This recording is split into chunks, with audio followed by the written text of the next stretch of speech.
I'm joined by Dave Bragg, Managing Director with Green Street Advisors. So Dave, I know that disruption is a very hot topic in the real estate industry right now, and it's something that Green Street is studying. What do you see as being the biggest disruptor out there right now for the real estate industry? The biggest one that we've been focused on this year is called the revolution in transportation, which is the combination of ride-hailing and driverless cars.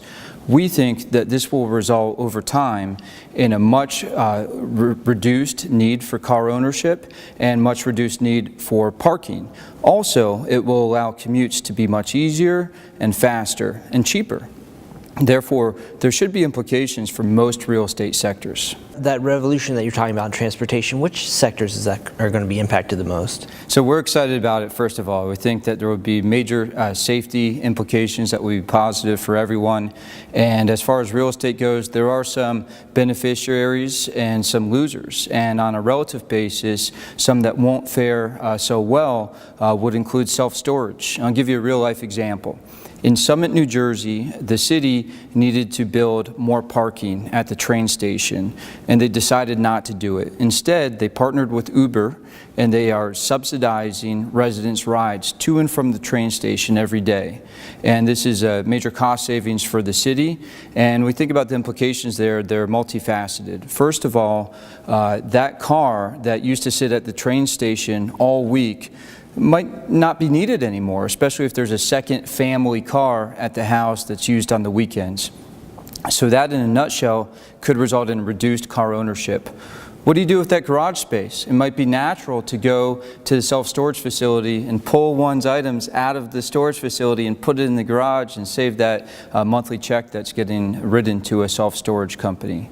Another sector that would be affected is industrial, which is a beneficiary due to heightened e-commerce demand. Also, the industrial sector through driverless trucks, which might arrive faster than driverless cars. In fact, they're being tested right now, will benefit through a more efficient supply chain. On the other hand, on the same note, low-quality retail would be negatively affected. This probably will solve the last-mile problem that has perplexed retailers for some time. Okay, now that's kind of at the sector level. What about property-specific examples of how this disruption might occur? Think about high-quality infill assets, and this would be applicable to several different sectors, but one we have focused on is in the mall space. And take specifically, for example, Aventura Mall in South Florida, which sits on about 100 acres of land. And compare that to Bal Harbour Shops, also in South Florida, sits on about 15 acres of land. They're both very, very high quality malls. We rate them both as A++. They have great performance metrics. All else equal, one might think that the valuation, the cap rate that would be applied is the same. However, when you think about this long-term effect of reduced car ownership and parking needs, the beneficiaries will be owners of high-quality real estate with excess land in the form of surface parking lots. And that would allow for great densification opportunities for a mall owner.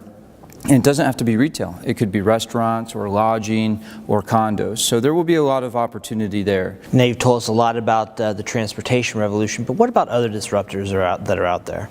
There are so many, and we've done a lot of work as a research team this year on e-commerce, which is beneficial to the industrial sector, and you're seeing that reflected in the industrial REIT performance this year.